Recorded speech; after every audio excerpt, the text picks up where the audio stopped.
Hello, Booktube. I have another tag for you on this bright, beautiful Sunday, a bright, wonderful 60-degree Sunday that you couldn't have seen it at all in the days of this week, which have been mostly dark, and one of them was particularly bad. One day this week was particularly bad, dark and rainy and cold. And if I had to look, I look at the weather data now. I look at the Doppler and the radar stuff. I don't so much look at the forecast because I've started to distrust them.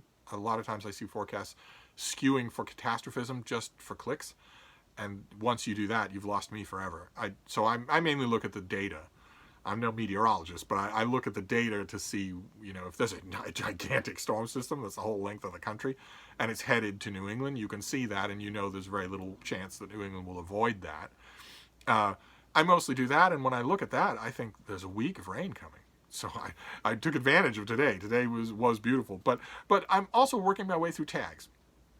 It's a wonderful time for me to do tags because I'm not getting mail anymore.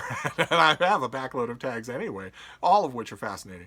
Some of which I've been tagged in, some of which I have not. So I thought I would just do, not a tag a day, not necessarily, but lots of them. And I have one today it's the Reading Retrospective Tag, which was created by Pauline from Dancing Lawn, and I saw it on Alan Moreton's channel. I don't think either one of them tagged me, probably because they hate me, probably because I smell. But I love the questions. The questions are nice, and as the title suggests, retrospective. So I thought we'd just go through this.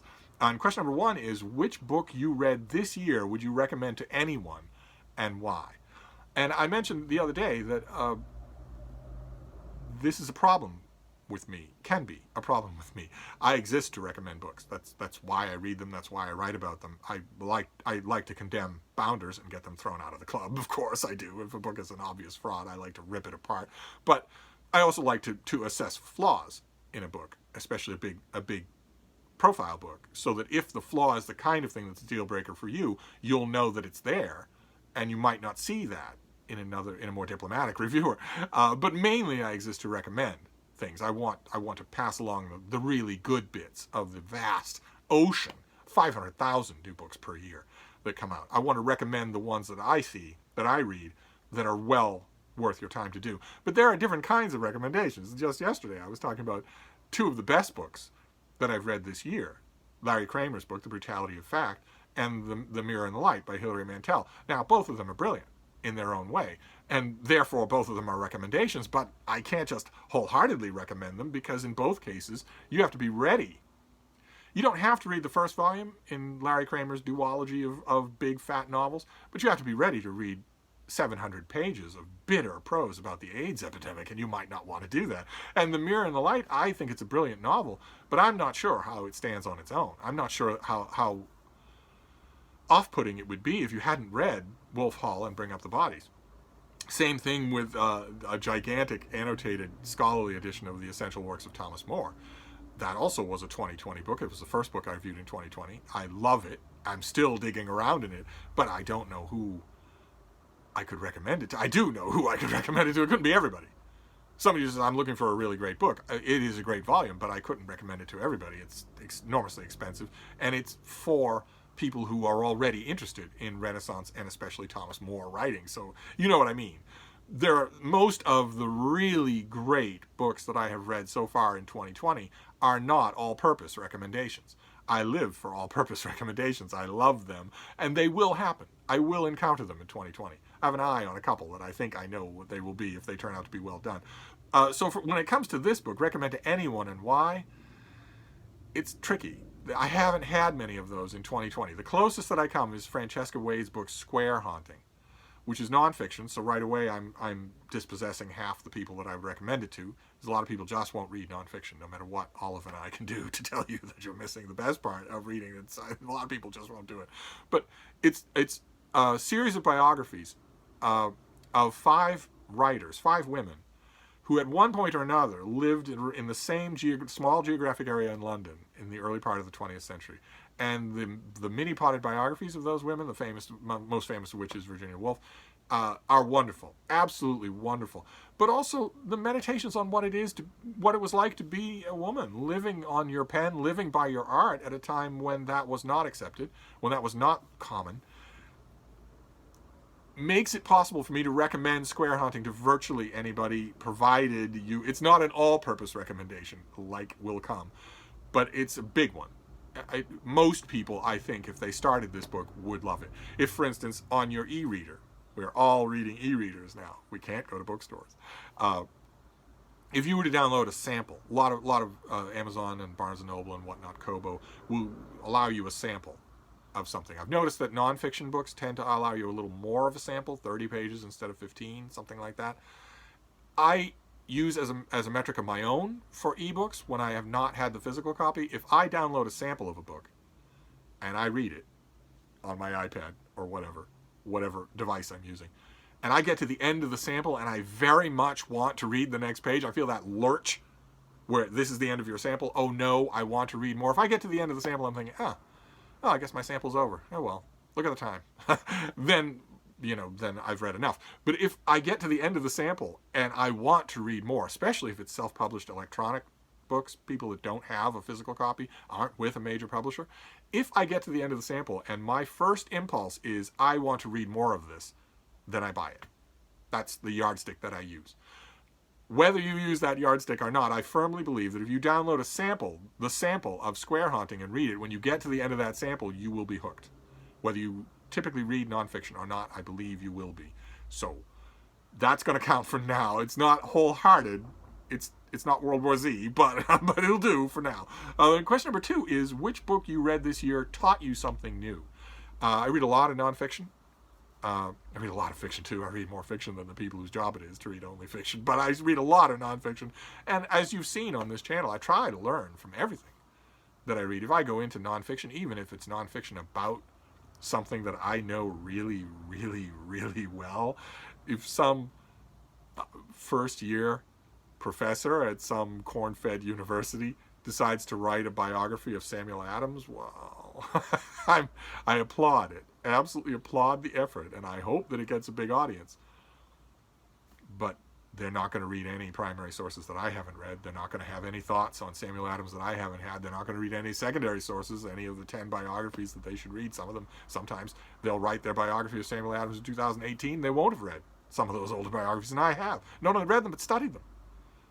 Seen, held letters and whatnot. So when it comes to a book like that, I can applaud the idea behind it, but I'm not going to learn anything from it. But with quite a few other nonfiction books that I read, it'll be on subjects that I know nothing about or very little about, and then I hope that I will learn a lot. And there have been quite a few of those already in 2020, even though 2020 is still comparatively young. I've still read an enormous amount of books scheduled for 2020 release, and one of them is big. We've seen it on this channel. I learned a lot from it. All of it was disappointing. All of it was disturbing. And it was Pharma by Gerald Posner, who spent years researching Big Pharma, the pharmaceutical industry, and one particular family and one particular pharmaceutical epidemic, the opioid epidemic, that is claiming lives every day in America. Far more lives than the coronavirus, but not always getting the attention that it deserves.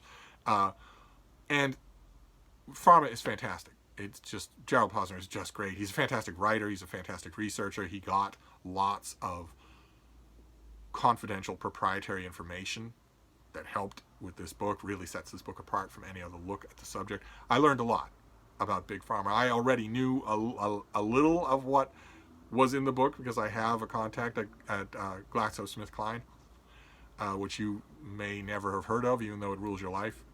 And so I knew a little of the iniquities, but I had no idea the full extent. So Pharma, I can certainly recommend if you're a nonfiction reader. I learned a lot from it. Then question number 3 is, which book you read this year came at just the right time when you needed it? And I typically resist this. I'm willing to lay out the psychological welcome wagon for any book that I read.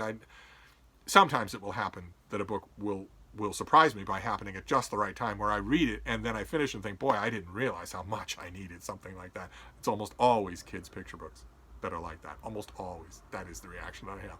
But there was one that came to mind. We've seen it on this channel, Carl Safina's book, Becoming Wild, where he examines 3 non-human species, chimpanzees, sperm whales, and scarlet macaws. And he examines them not so much in the standard ethological approach of their natural history and their mating habits and whatnot, but in terms of what we would consider human terms, their language, their culture, their personality, their sociology. It's no longer unfashionable or weird or disreputable to examine animals in that way. Once upon a time, 60 years ago, Jane Goodall was laughed at by the dons at Oxford and Cambridge for doing exactly that, for coming back from Africa and saying, well, the animals that I study there, the chimpanzees of Gombe, have personalities. And sometimes those personalities changed over time, and they were nothing like mine, and they were nothing like yours, and they were nothing like anyone else in their society. And sometimes they changed over time, and I noticed all of it, and it was absolutely indisputable. I wasn't imagining things. And she was told, you were imagining things. They're just animals. Thankfully, that has largely changed. It is no longer disreputable for you to say that, for instance, scarlet macaws have a culture that they pass on and that changes from generation to generation. It's no longer unprofessional or anthropomorphizing for you to say that sperm whales have culture, that they have literary products, acoustic literary products that they pass on and that are different from clan to clan and area to area. And this book does all of that, but it's also, Carl Safina is such a great writer. Oh my God, he's so fantastic. His prose is just so fantastic. That I don't know that it came at just the right time, but boy, was I grateful to read it and to review it. Just a joy to do. Then let's see here. Question number 4. Which book you read this year will stay with you for a long time? And books stay with me for a long time. I tend to remember fairly well what I've read. But I know what the question is asking. The question is asking that one particular kind of book that just grabs you and will stay with you, not in terms of remembering, but on an emotional level. And I have to admit that aside from a couple of absolutely harrowing scenes in the aforementioned Larry Kramer novel, that hasn't so much happened to me yet this year. It will. It absolutely will. But I'm thinking of a book like from last year, the picture book. I don't know if we saw it on this channel or not. It was a picture book called Allowed to Grow Old. And it was just a gallery of pictures of farm animals who were not killed for their meat when they were 1 year old. Pigs, chickens, cows, that were allowed to grow old. They were allowed to reach an age where most humans never see them. And that got to me. It was beautifully done and beautiful photographs, but it also got to me in the way this question is asking. Sorry about the background noise. It's marginally warm enough today for me to have the window open, and also everybody in the area is feeling cabin fever, so there's lots of people revving their engines and Indy 500ing all over the place. And ordinarily I would grouse, but I'm not going to deny anybody that pleasure in the middle of a beautiful day. I'm not going to deny anybody that pleasure when they're feeling cooped up at home with their 10 children. So sorry, I'm just going to talk right through it. I'm not knocking 2020's roster of books when I say that hasn't happened yet. That particular thing that this question is asking hasn't happened yet. I remember all the books that I've read so far, and quite a few of them were also memorable, but not in the way this question is asking. When it does, you'll be the first to know, believe me. Then question number 5, which book you read this year expanded your reading horizons? A new genre, a new author, a new theme, a new style, a new format. For quite a few of you, it is new format, because quite a few of you are being forced by circumstances to explore ebooks. My beloved ebooks. Quite a few of you are learning how nice it is to just take a tablet, a nice light electronic tablet, and read. Just download a sample, download a book for almost nothing, and read. You're not denied the latest releases. You can download them and read them in electronic form. Now, yes, it's true that the digital rights management of a lot of those new releases is very caustic, and technically they don't belong to you. Some of them don't belong to you. Technically, the seller could remove them from your device. That will not happen. Almost will not happen. I don't like it either, but it almost certainly will not happen. You could make a fuss out of it. You could go to your local newspaper if it happened, and it would be a PR disaster for whoever did it. And a lot of new releases, the publisher or the author insists that those DRM rights not be there. So you can just do... In other words, it's something you don't need to worry about. The comparison that I've drawn with digital rights management, if that's your bugaboo, and it has been mine, so I'm not mocking it. But if that's your bugaboo, that you're downloading the new Tom Clancy or John Grisham, and you don't technically own it, you're leasing it, and Amazon could take it back, the likelihood of that happening is smaller than the likelihood that your house would be burgled and someone would steal the physical book. And you live with that somehow. You live with that. So you can live with the strain of ebooks. And there are also a million ways to get canonical public domain ebooks for free in perfectly clear, well-curated versions that give you endless hours of reading. Anyway, new format is a way that a lot of people are noticing, and I'm hearing stories about that, and I love it because I'm a big champion of ebooks. If this were to cause a renaissance in the way the publishing world handles ebooks so that they weren't mishandling them as they've been for the last 10 years, I would be overjoyed. But when it comes to the answer to this book, expanded your reading horizons, for me, it is a genre, and it's an expansion of my reading horizons that I wish had not been expanded. I mentioned this already. A YouTuber named Dominic Noble realized, he's a British YouTuber, and he realized that when he talks about books, especially when he does a video in which he explores a new kind of reading that he hadn't done before, his viewers love it. And since he's a YouTuber, and since YouTubers tend to follow what their readers will watch in droves rather than pursue their hobby, like we do here on Booktube, we aren't so much driven.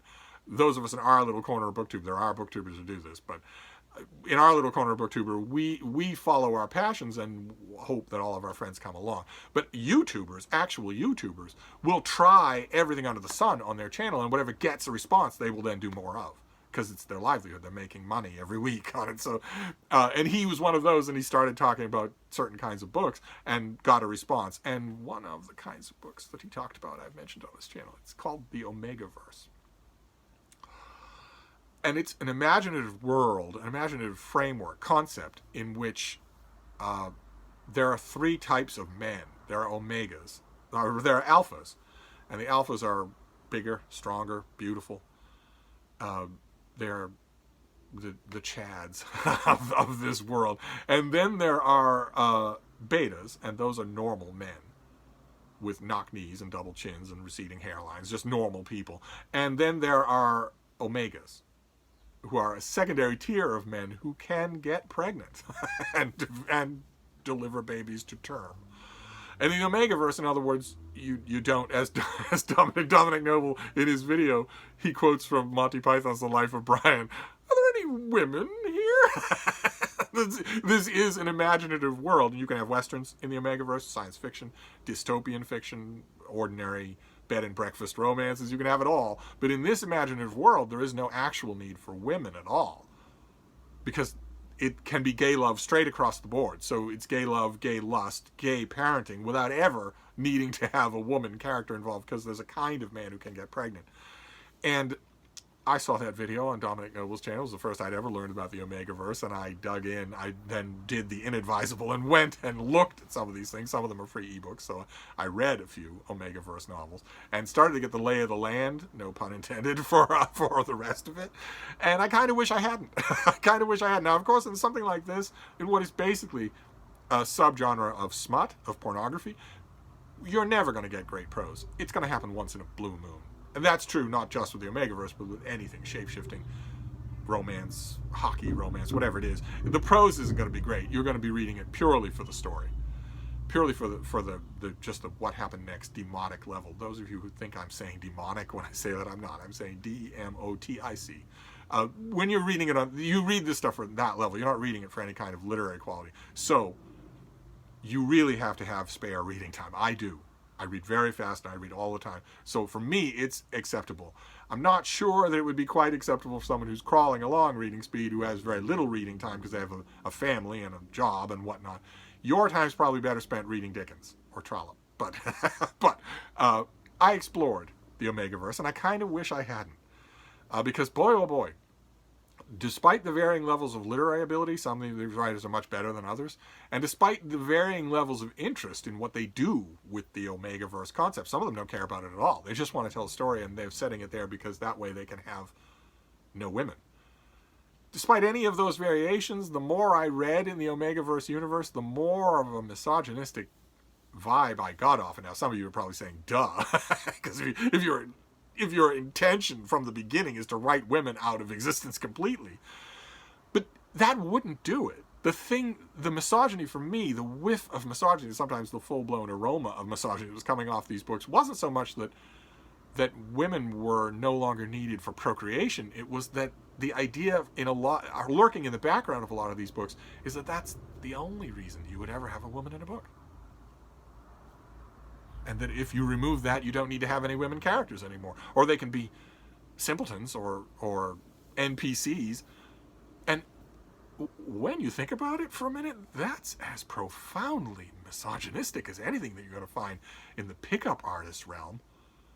That relegates women to brood cattle and says that if you can get them away from that role, if that role can be bestowed on omegas who are men, then you don't need them at all for anything. Well, what on earth? What on earth? The more I looked at it, the more I thought, okay, there might be a whole lot of variation here, maybe even a whole lot of imagination, but it's coming from a fairly diseased patch of ground.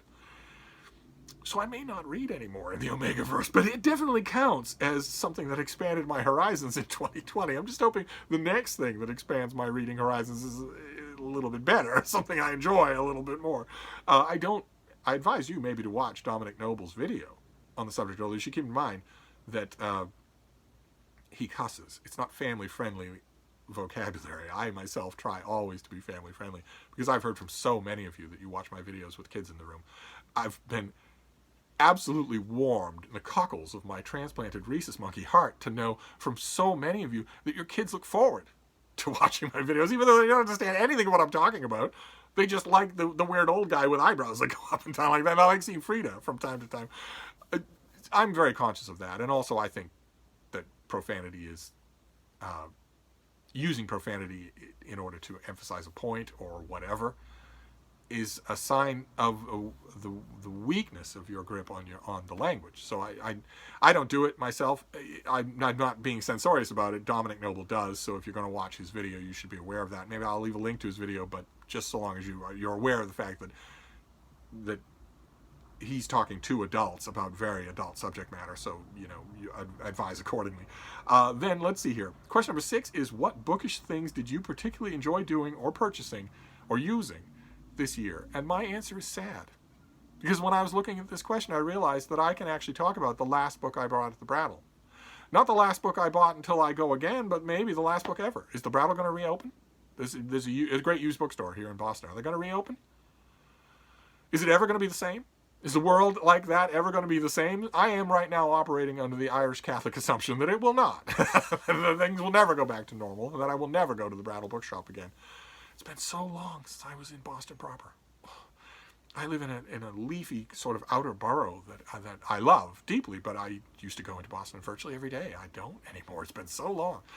And I look back at my videos and realize that I can actually pinpoint the last book I bought at the Brattle, which definitely counts for this question. It was By Italian Seas by Ernest Peixotto, a writer and especially an artist who did a sort of a travel log of going around the Mediterranean and the Aegean 100 years ago. It was a classic old-style illustrated hardcover, the type that you would often see at the Brattle, and it was the last book in my last Brattle mail haul, and it was the last book I bought at the Brattle, and who knows when that will happen again. So that counts as a particularly enjoyable thing that I've done this year. Then question number 7 is, who are some booktubers, subscribers, or other bookish friends that you got to know better this year through watching, comments, personal contact online, or in real life, or otherwise? And I haven't been able in 2020 to really spend as much time up at the old farmhouse in Vermont as I would like. That would naturally be my first candidate. Mark Richardson and his wonderful wife and their long-suffering kids have invited me into the bosom of their family, mainly so they can have access to Frida. but that's been wonderful. I've filmed many videos from up there. I haven't done as much of that this year as I would like, because the whole world changed, because the whole world ended, and all of a sudden that travel was deemed frivolous. But there was an online thing that I did. I discovered really paid attention to a Booktube channel called Pints and Paperbacks, Mike at Pints and Paperbacks. Got to know him a little bit better because we are in a readathon of the Mars novels of Edgar Rice Burroughs. And through him, I started gradually to get become more aware of the particular little circle of Booktube videos that he is familiar with. From him, I went to Dini, and it was a wonderfully inviting channel. And from there, eventually, I got to the guys at Codex Cantina and a whole bunch of the channels that they're all getting to know in this little nodule inside the bigger nodule of our little corner of Booktube. And that's been wonderful. That's been just wonderful to know. Who knows how many such nodules there are that I need to know better, that I need to explore more. I just love the enthusiasm, the sheer friendship, the friendliness of the back and forth. I just love it. I want to know, I want to graft, I want to glom myself onto that nodule and get to know it well and bend it to my will. So I'm gonna say that. I don't that would be my a new thing that I've learned on Booktube this year. See, everybody's revving their engines. It's a beautiful Sunday and everybody's feeling cooped up. It would ordinarily anger me, but all I do is smile at these people now because it's got to be rough. It's got to be so rough. You love your wife, of course, and you love your brother-in-law who's temporarily living on your couch because he's in between jobs, and you love your kids. But let's be honest. That love is a whole lot easier when your wife is at her work all day long, when your kids are at school all day long, when your brother-in-law, when you're not cheek to jowl with him because you're not at work all day long. Those loves are a lot easier to handle when you're not locked in the same house, suddenly becoming extra aware of the bathroom habits of all these people that you adore. And all of these people who are gunning their engines in the background are all experiencing that, so I'm letting it go. Let's see. Question number 8. Boy, I can't do short tags anymore, can I? Good Lord. And yet it doesn't seem to bother you. Oh my God. That, what was it? The one I did yesterday.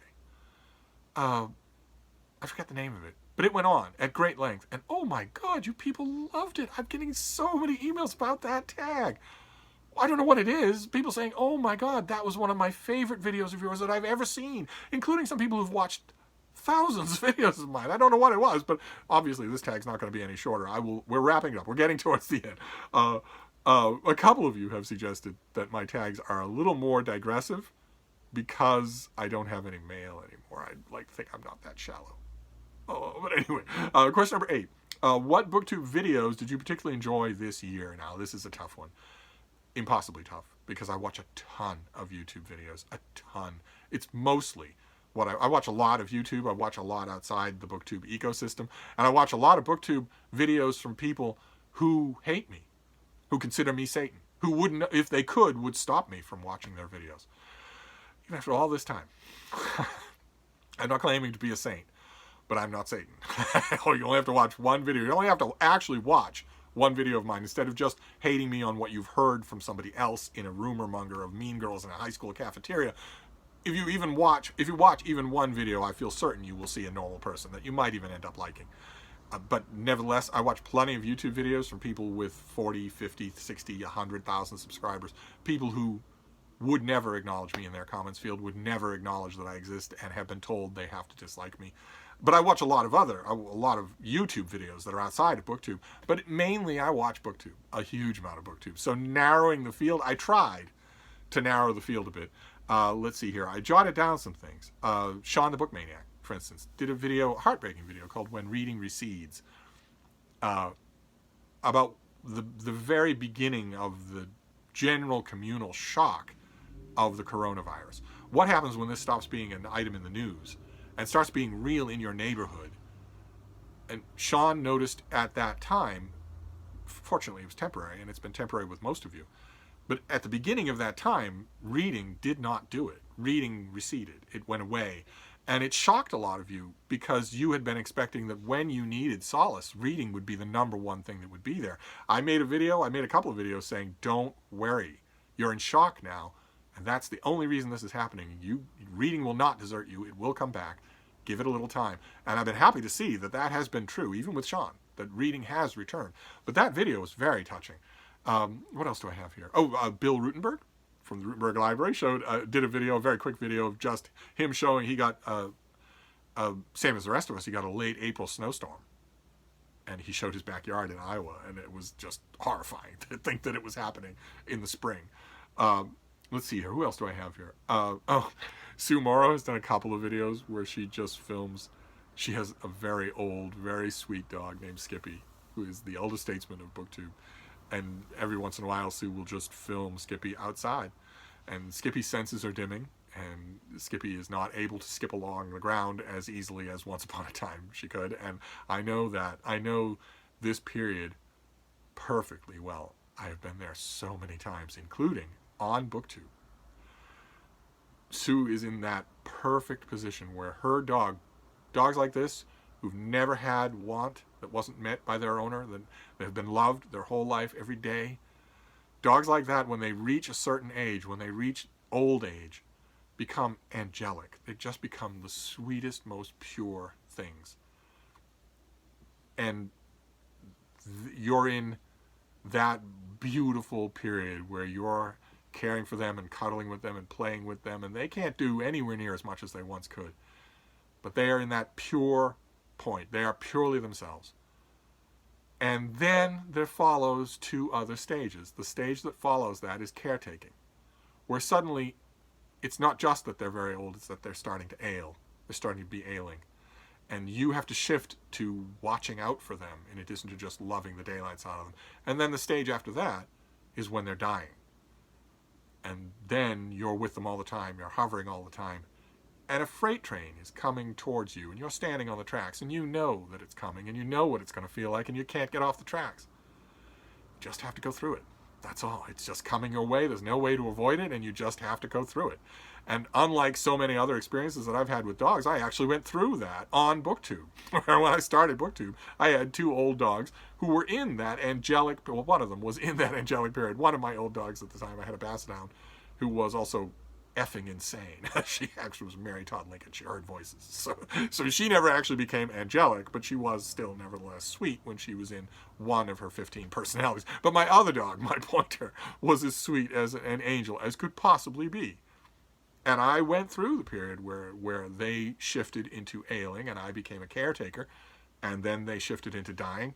And you were all there for me, and we'll all be there for Sue. But right now, the wonderful videos are of Skippy just enjoying the sunlight, just enjoying being out in the day. Those videos are wonderful, just wonderful. I'd take one a day if I could get one. And what else? What else do I have here? Juan at Just One Reader sang to us. Again, something we could take every day of him singing to us. As long as we're stuck at home, I would take that in a heartbeat. What else here? Oh, yes. Britta Bowler, and Brian at Bookish both do, Britta does Chatty check-ins and Brian does Saturday Hodge-Podge, videos where they just sort of turn on the camera and hit a few points, just wander around a few points, just in general, just a conversation, a general amorphous conversation, as close as where most of us are ever going to come to doing that, because most of us are never going to, all these friends that we have, that we are to each other, we're never going to meet each other face to face. We do anything for each other now, already. We do anything for each other, but we're never going to meet face to face. And these videos really, I mean, a number of people do them. They really capture that of just checking in, just rambling to a person just turning on the camera and rambling over a few points that they have in mind. I've often thought about doing such a thing myself, but a number of people have pointed out that pretty much every video of mine is like that. So I'm not all that disciplined with my videos, so maybe they are rambling just in general, but I love those and all the others that do that. Let's see here. Jason Harrigan, Byways in Bookland, shared a bit of screen time with his darling little daughter. That's always fun. That's always enjoyable. But the one I want to mention, I want to give it the prize at the end here, is Olive at A Book Olive, who did a video called How I Made Friends with Ebooks. Because like everybody else, she is paying more attention to ebooks now that she can't go to bookstores anymore. And that video is just amazing. It's just, if it doesn't convince you to give another try to ebooks, then you're beyond convincing, because it's just wonderful. I'll leave a link to as many of these things as I remember to do. I'll leave a link to them. But that video, How I Made Friends with Ebooks, is wonderful. And I could go on, because practically every hour of every day, literally practically every hour of every day, one of you uploads something that I just think, what a gem, what an amazing thing that I get to share these things, that I get to just enjoy this from other bookish people that I didn't know existed 5 years ago. I didn't even know you existed 5 years ago. That's just a wonderful feeling.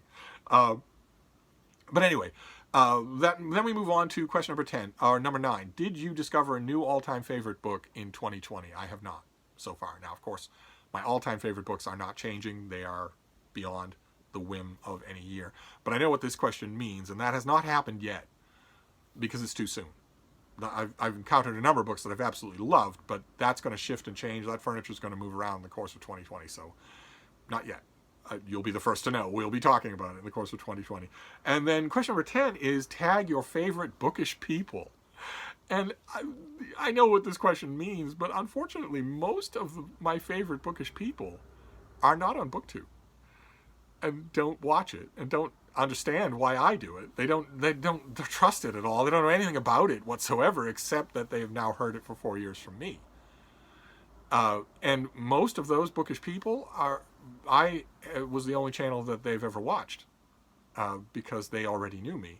There's only been one exception to that, as that has changed in 2020, and it's changed for one reason, and the reason is not good. The reason, I'm not defending it at all, but probably 6 or 10 of those bookish friends of mine, those old-time bookish friends of mine, are editors, they are publishers, they are fellow critics, they are book section editors, authors.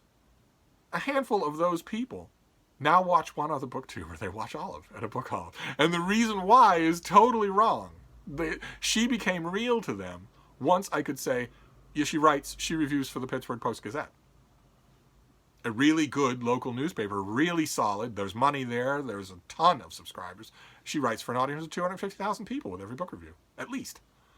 And everybody knows that. All these bookish people know that. They all know the Post-Gazette. Some of them have had, stuff run there or whatever. It immediately does something in their estimation that it shouldn't, and that it doesn't do with any other book reviewer. And no other booktuber is a regular book reviewer for a print journal that I know of. So when I would say to them, well, they'd say, some of them would ask, how are things on the YouTube that you do? And I'd say, there's lots of fun. You really ought to watch. We're having a blast. You'd love watching some of these people. And occasionally in conversation, it's come up, and also this booktuber that I've been mentioning for years, Olive at a Book Olive, also reviews regularly for the Post-Gazette. And all of a sudden that changes, and on their faces, oh, really? Oh, and now I know at least 6 of those people now subscribe to her and watch her videos, but they don't watch any of the rest of it. And I know that somewhere down the line, that's going to have a reflection in the real world. Somewhere down the line, one of those people is going to email me and say something horrifically sexist and old-fashioned, like, hey, your YouTube girl, can she write up the new Rachel Cusk 800 words for so-and-so at the Chattanooga Express or whatever? He needs it on a fairly short deadline, but he's got money, he'll pay. Can she do that? And I'm going to have to respond with, she's not my girl. If she heard you call me that, she would crush the life out of you. And B, probably her answer is yes, I will pass it along. That is certain to happen, because that's the world these people live in. That's what they think. That's how they estimate things. Even though our little corner of Booktube is full of real readers, serious, critical readers, and I don't know what to say. I don't know what to say to these people to get around that, to get them to acknowledge that. It's like there are two worlds, like the elves of Tolkien, where they exist in the realm of the Noldor and also the real world, and it's like that. So so most of my favorite bookish people, I cannot tag, because they will not do this tag. They don't know what a tag is. Unfortunately, I'm working on it. But as to tagging the bookish people that are, I tag all the people I tagged last time. I tag you all. I want to tag all the people by name that I've mentioned, all the people who've heard this tag and want to do it, because I want to be less wary about tagging people. We should all be doing these things. This is part of the community. It's part of what makes this so wonderful. But oh my God, I have gone on, once again, at huge length. You're getting 40-minute videos from me. That can't go on. So I'm going to wrap up. That was the Reading Retrospective Tag. Needless to say, excuse me, I want to hear your answers to all of these things. So needless to say, if this interests you, please do this tag. So I'm going to wrap this up while we're all still young, but I'll be back. Thank you, Booktube.